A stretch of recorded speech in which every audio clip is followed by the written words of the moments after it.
Welcome to the Why We Advocate podcast. I'm your host, Jasmine Uribe, and joining us today is Melissa Siegel-Barrios, and she is the founder, principal evaluator for MSB Consulting LLC. But before that, Melissa was a youth advisory board member and for an organization that we used to work at many, many years ago. And that's what this episode is all about, talking about Teen Dating Violence Awareness Month, the legacy of Teen Dating Violence Awareness Month, the impact it has had over the years, and naming that Melissa, that was 16 years ago since the first ever Teen Dating Violence Awareness Month. And right around that same time when you and I first met. So I'm very excited to have Melissa here. We're going to have an amazing conversation and give you all a little dose of history, but also some facts about how teen dating violence awareness has grown and what you all can do now that we are in 2026. So, hi, Melissa. How are you? Hi, I'm doing fine. How are you doing, Jasmine? I'm doing great. Well, as I mentioned, I gave a teaser. I couldn't just say Melissa Siegel, she's amazing LLC. I had to name, and we don't have to say the age, but we'll say that Melissa was a youth advisory board member. Yes. And we worked with youth between 12 and 24. So we'll just leave it there, unless you want to name it. But Melissa, I first met you many years ago when we were developing the first ever youth advisory board, the National Youth Advisory Board. And this was a project from an organization, a former organization, Break the Cycle, which was founded in 1996, and the National Domestic Violence Hotline when we created Love is Respect. So we know, shout out to the Love is Respect team. The team is still going and going strong and putting the initiative together. But you were a part of like the first core youth advisory board that addressed dating violence. How does that make you feel? I know that's not the first question, but how does that make you Yeah. feel? It's so funny because in the moment, like, we knew it was new, but it just didn't feel like inaugural. You know what I mean? Like, it didn't feel like it was starting this thing that would keep going for decades, right? But now looking back, it's just like it's really cool to see that that's the thing. Like, we were there when it started, and just being a part of that and the energy around that was really powerful, and I think really impacted me as a young person and as someone going into this field and in this work. Yes. Okay. So I want to hear all about it. So tell me, we talked all about this work and how it's made you feel over the years, but tell our listeners a little bit more. How did you first get involved with the movement? Yeah, so I was actually in an emotionally abusive relationship when I was a teenager, a freshman in high school. And at the time, I didn't know what I was experiencing. I didn't have the language to say what I experienced was dating violence. And it wasn't until later when I was in late high school and early college that I started to really understand and learn about things like dating violence and social justice movements and all of that, that I started to really be able to put words to what I had experienced. And what I really wanted was for other people to be able to understand what they might be experiencing, what their friends were experiencing. And so I got involved because I wanted to have that impact. I wanted to be able to utilize what I had gone through so that other people wouldn't have to, but also to make it so that people understood and knew. I felt like the adults around me didn't really understand or weren't really able to support me in the way that I needed at that time. And so being able to put the language out there and help not just young people, but also adults who are supporting young people to understand what young people are going through in their dating relationships and how it can be really serious and it can really impact people in various ways. Thanks for sharing that. And thank you for sharing your story. I know so many of us come with the reality that we start working in this movement because we had to, because it wasn't really a choice. It was something we experienced and we decided we wanted to do something about it. And I've heard this, 2010, we said was the first ever recognition of the month. But I mentioned that the organization I used to work for many years ago was founded in 1996. Yeah. So even in the 80s and 90s, it's not like dating violence just started in the 2000s, 2010s. Dating violence, domestic violence, sexual violence has been ingrained in our society for many, many years. But thinking back to the point of time when you started, it was also when I started working in the field. And like you, I experienced dating violence in high school and I would not have called it that. Like I've said that so many times. If you've heard this podcast, like it is true, it sticks with me. And it is something that a lot of people that I talk to share. Like we Mm. just didn't have the terms, we didn't know. There was this infatuation in sitcoms and Nickelodeon shows and Disney about jealousy and love is this toxic thing. And we weren't naming the toxic behavior. We were just thinking it was what should happen. So the fact that you mentioned experiencing emotional abuse, that was even, far less spoken about. Like we knew physical, okay, sexual violence, but the emotional abuse, the jealousy, the dynamics of power and control, that still, I think, is probably happening a lot more than we think, and we're not discussing it. And now with social media, the emotional abuse with social media and that technology, there's so many layers when we think about dating violence. But thank you for sharing that. And thank you for sharing that you came to this movement out of a real core value of yours to make a difference. And I love that you named that it's not just about raising awareness for the teens or young adults that are experiencing it, but the adults who are helping or in the lives of these young people. And that's what all of our work's about, especially here now. Okay. So for Teen Dating Violence Awareness Month, it was 2010. I remember starting at Break the Cycle, and the first ever Teen Dating Violence Awareness Month had just happened. And then we started thinking, well, if this is a month for youth, where are the youth? Where are the young people? How do we make this relatable? If we're going to create something for a group of people, we need to involve them, right? So we decided to create the first ever youth advisory board, and that's when you came in. But thinking about that first time when we brought the youth together, and it was something where we would do conference calls, I think before Zoom. Like, we're Yeah. just gonna name it. We call the line and dial the numbers.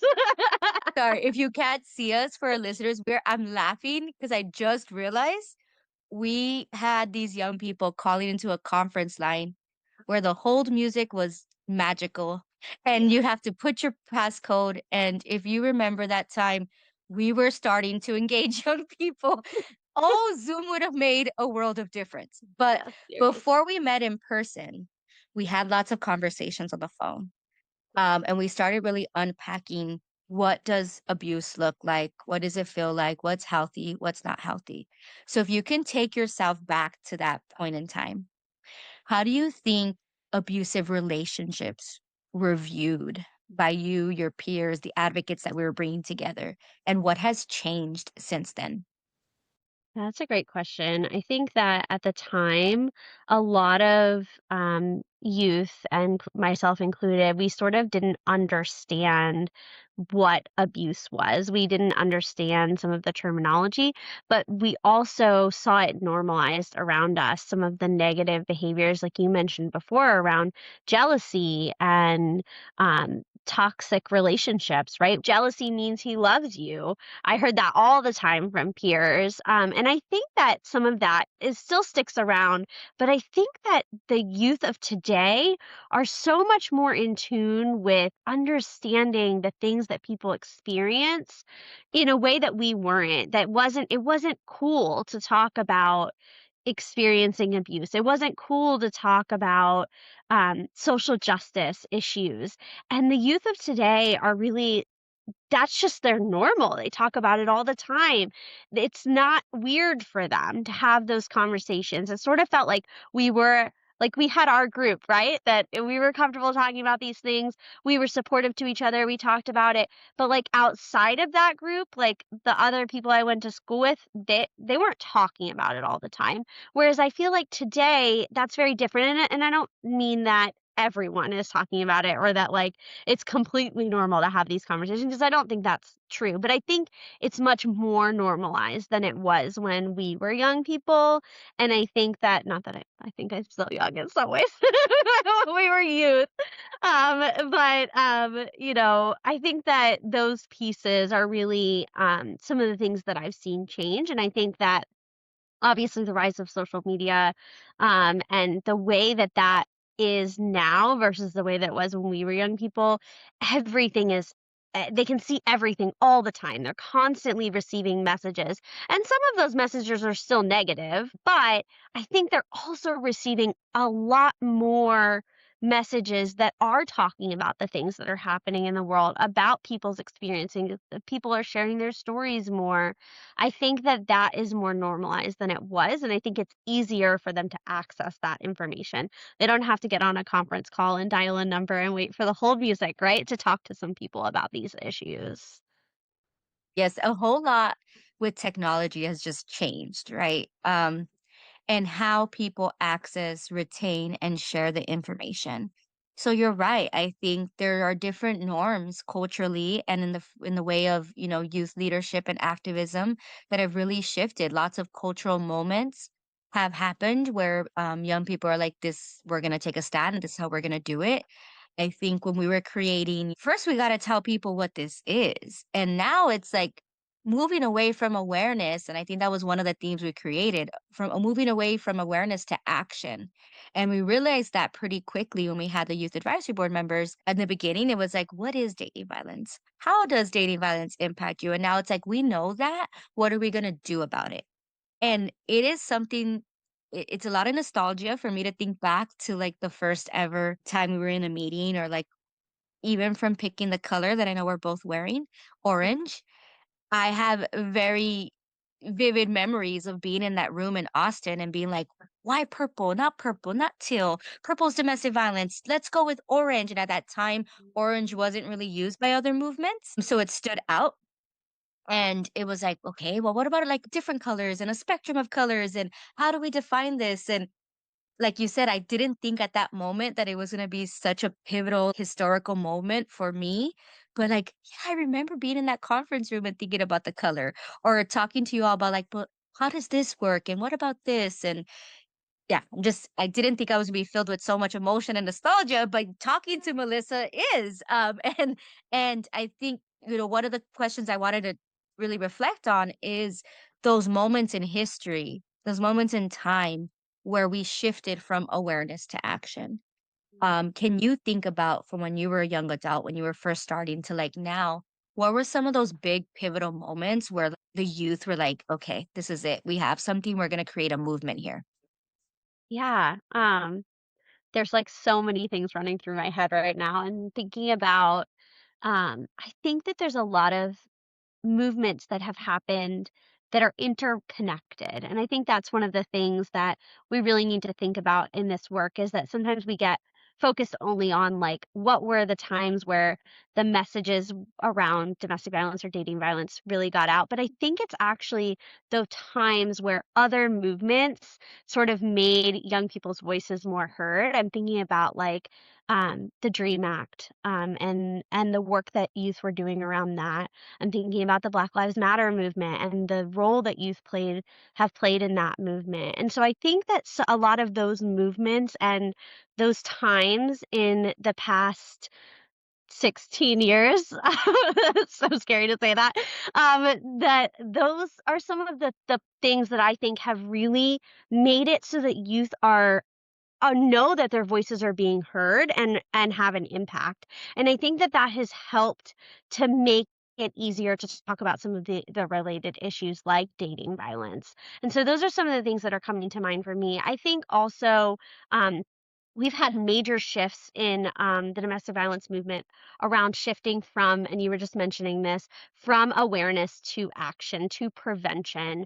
And I think that has been a big shift as well that has allowed youth voices to be heard because the people who are able to really make the impact around prevention are the youth. And so, really focusing on how do we uplift their voices, not just go into classrooms and give them education, so not just prevention that is on the individual level, but moving to that community and societal level. I'm talking very public health right now, but I think that's really important. And I think that's something that I've really seen in my work is that we've really moved to focusing on things like getting out campaigns, really doing bystander intervention work. That's been another big thing that has shifted and become much more involved in our movement. So those are some of the things that are sticking out to me. Yep. And I'm thinking, 16 years ago, and the first ever Teen Dating Violence Awareness Month, it was a proclamation from President Barack Obama. Mhm. And if we think back to the 2008 campaign, was the volunteerism and like that youth leadership and the youth voices and the community voices that I think really was what started it. And I was like, well, yeah, 2008 campaign, like the running, like how many people were phone banking and calling and Mhm. volunteering.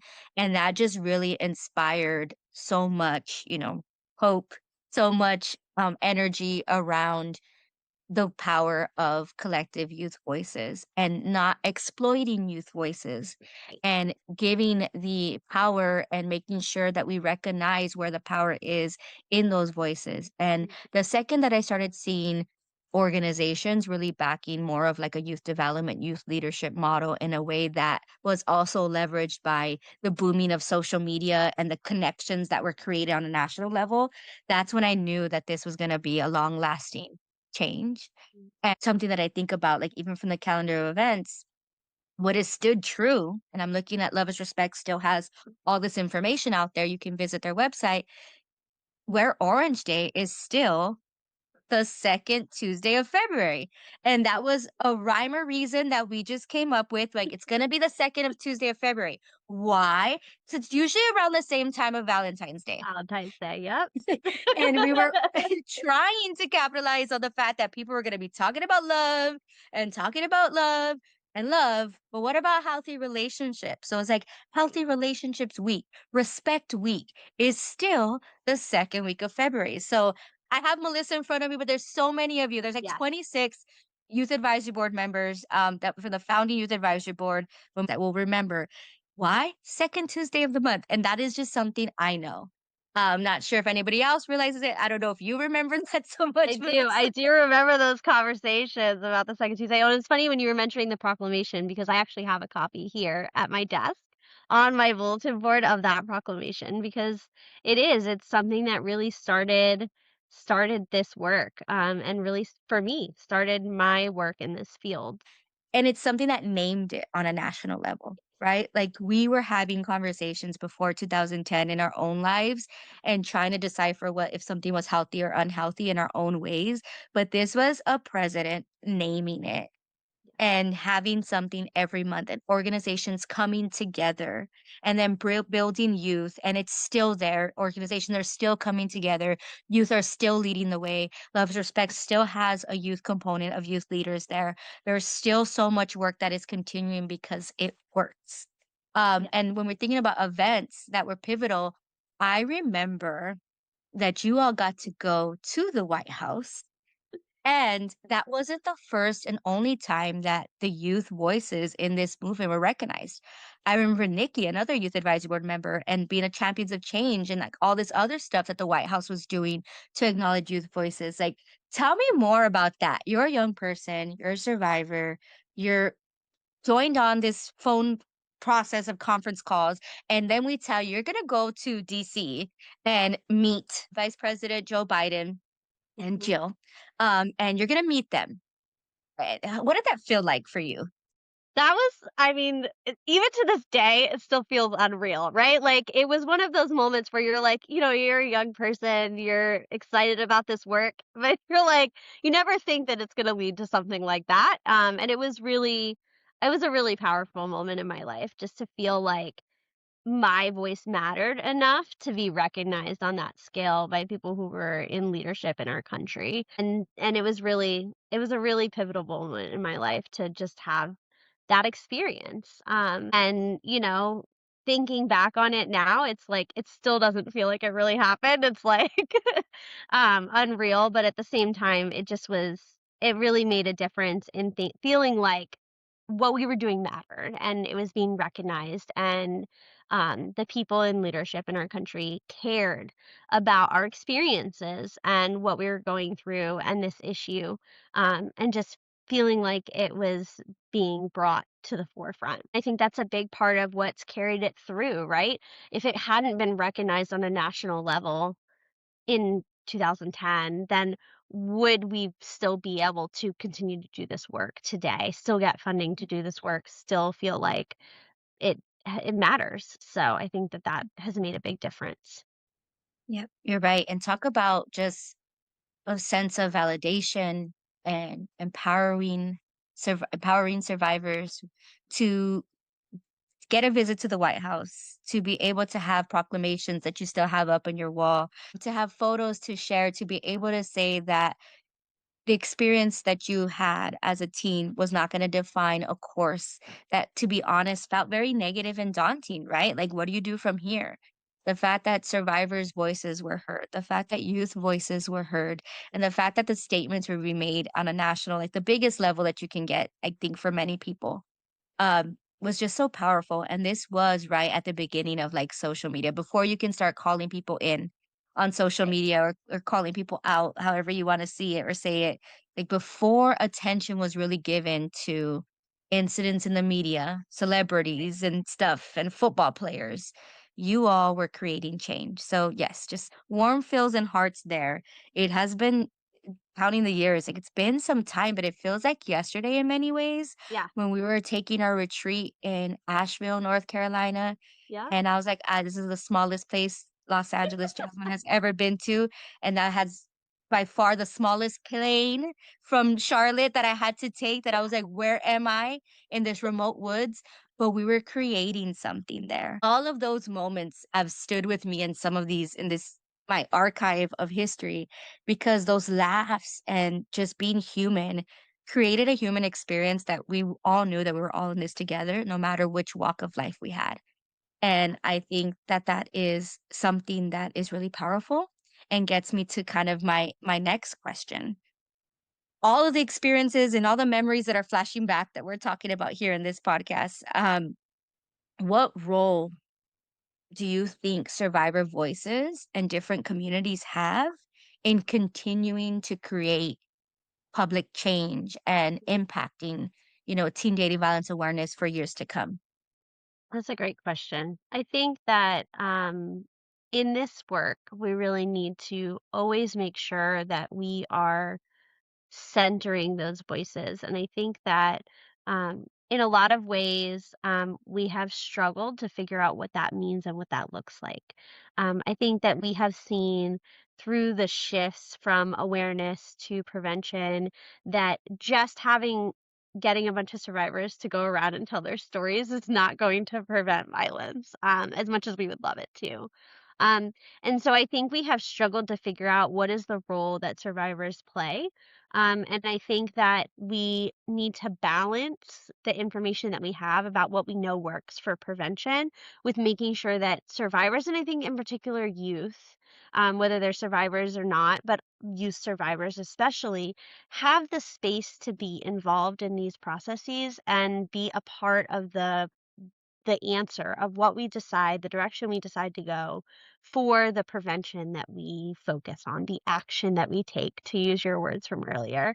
Um, I think that it's really important that we don't get away from that just because we're following what we know works, right? Based on public health and based on prevention and all of the evaluations, since that's my area and research that has been done, right? We know what works. And I think that we still need to center those voices and make sure that they are a part. And I think that's part of what we know works, right? Is that we cannot do this work without centering community members. We cannot make an impact in our communities and therefore in our society as a whole without making sure that the community members are the ones who are pushing the things forward, and that it's not in a way where we're telling them what to do. It's in a way that we're bringing them in and we're building it together, and we're utilizing the expertise that we have as advocates, but also the expertise that they have, their lived experience, and that we make that a big part of the puzzle.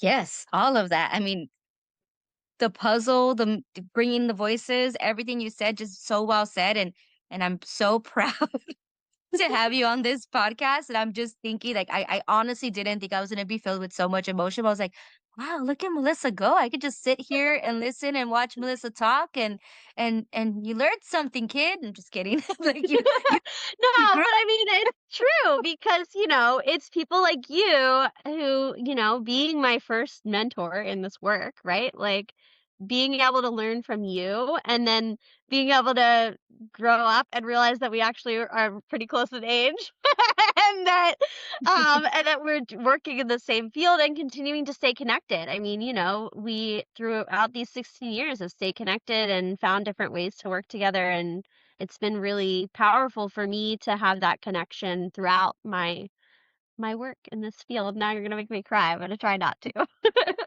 Yeah, I didn't think emotions were gonna come, but it's what happened. Like, it's 16 years. I'm just so honored that in many ways there's been like positive mentorship, whether it's me or someone else in the lives of young people. Like, that is something that I did not have growing up. And yes, we joke now, we realize that we're fairly close in age, but in that relationship of I'm a staff member and you're a youth member, like there was like different channels. And now we're living almost the exact same adult life in many ways. But we entered the field in different kind of streams and journeys. And the fact that mentorship is something that you took away from it, it's really powerful. And I'm never good. I'm not even giving you eye contact right now at like taking praise or saying you're welcome. But I think about the mentors that have come along the way for so many youth and how mentorship and supporting youth has been guided by young people naming what is helpful and what is not helpful. I feel like our work, our advocacy has taken a shift, and it's something that I want to do here at Nova as well. Is we have a youth leadership council that I really want to bring in to inform our strategy. And I remember when at Break the Cycle, the thought was like, how about youth board members, like Yeah, for this youth serving organization? And I see many amazing youth led orgs that have youth board members, like, no, duh, Jasmine, why not? But there was a moment in time where that wasn't the norm. right. So I'm so glad that mentorship is something you walked away with. I'm so proud of everything that you've done and how you've created a legacy of your work from first starting with awareness and prevention and now going into like working as a full-blown evaluator and researcher and whatever other name and hat you want to wear, like helping um all the organizations you help. And I know that there's so many young people and youth former youth advisory board members that and we used to say NYAB, YAB, I guess. It's always Yeah. funny when you try to spell out the YAB. Um, they're doing great things. And whether or not they stood in the field and whether or not if you're a young person and you're like, I want to start now, like 16 years later, you might be in a whole nother place. But Yeah. the experience of the activism and empowering your voice clearly is not leaving. Like it stood with Melissa, it stood with me. And that just gives me so much hope for years to come. So I'm gonna wrap us up because I think we can talk so much about this. And if you're still listening, you're like, wow, this conversation's going all over the place from like random moments of history, but also real questions. It's what I wanted this episode to be. I wanted to invite someone who was there at the very beginning to talk about what Teen Dating Violence Awareness Month is, what it was, and how it's changing. So, when you think about teen dating violence, what do you feel has been your biggest contribution to the work? I was hoping you were gonna ask that question next because I think it goes right back to exactly what you were saying. I think it's the mentorship piece. So, being mentored as a young person myself, I learned how to then mentor other youth, whether and sometimes when I was still a youth myself, and then later, as an adult, and that has stuck with me, and I feel like been one of my biggest contributions. So all throughout my career, I've made sure to incorporate youth voices, and really support youth in the work, and so that's come up in teen dating violence, but also now as an evaluator do having training young people that's high school students and college students to be evaluators themselves and to evaluate the data from their own programs. And that's been one of the most powerful things that I think has come out of the work across the time that I've been in this work. And I think that another piece of that is just like being able to then see how that leads in what you were saying before, seeing my fellow National Youth Advisory Board members now, like, seeing them on Facebook and the things they're doing with their lives now, whether it's in the field or out, and just the ways that I think that experience has shaped us and made us leaders. And then also seeing that with been in the field now long enough that some of the youth that I worked with who were high school students 13 years ago are now adults and, have their own adult lives and seeing their lives now.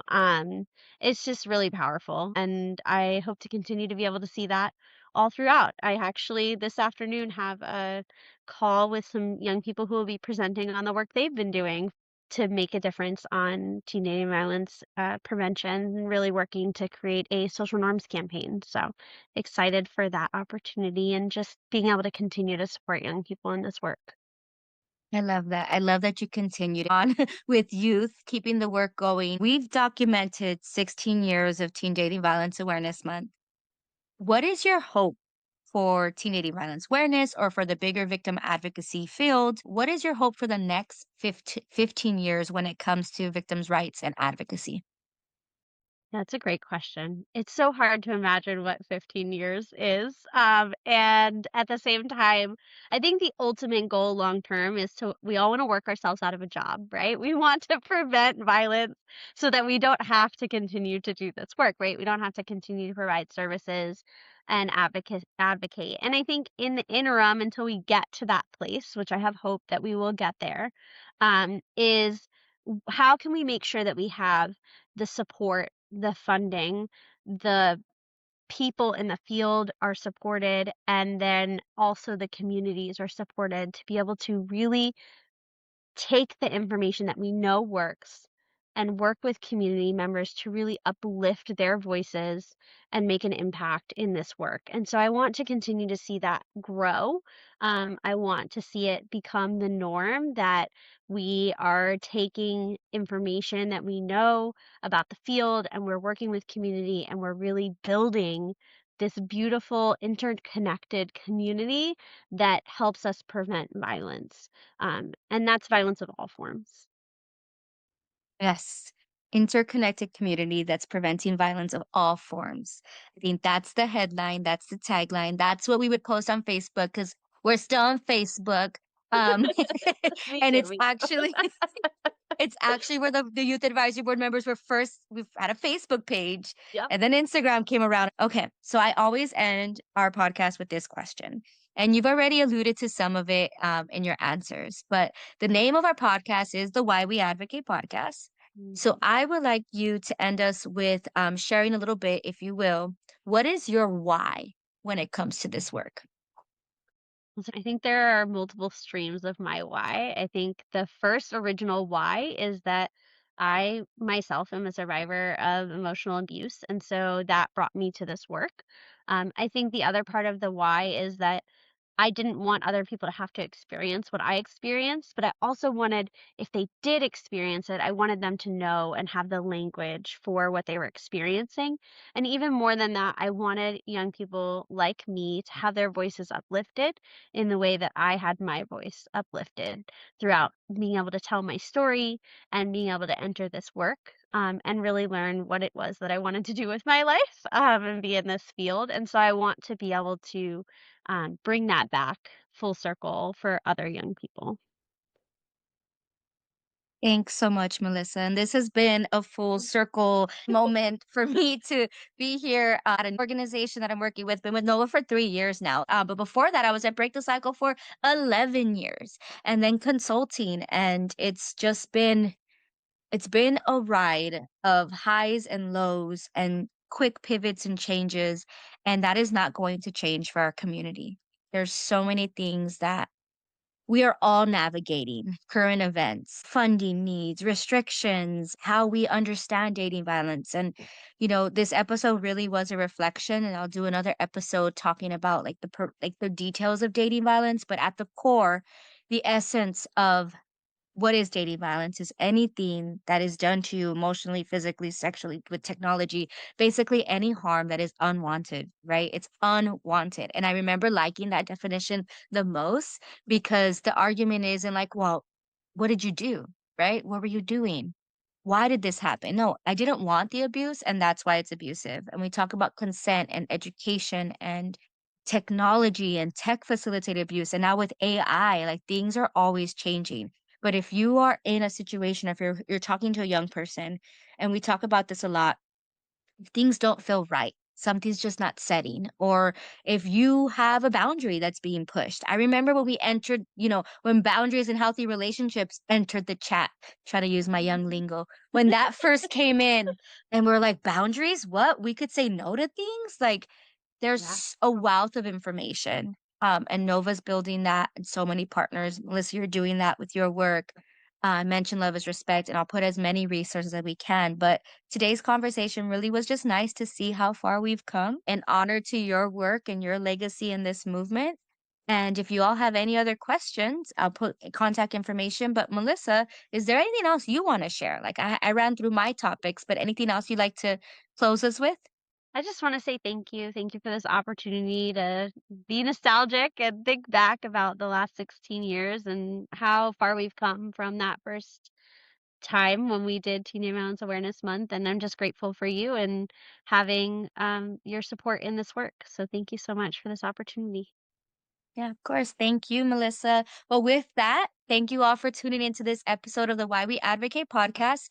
Stay tuned for more information and ways that Nova and others are making the connection in our communities, and listen into the next episodes.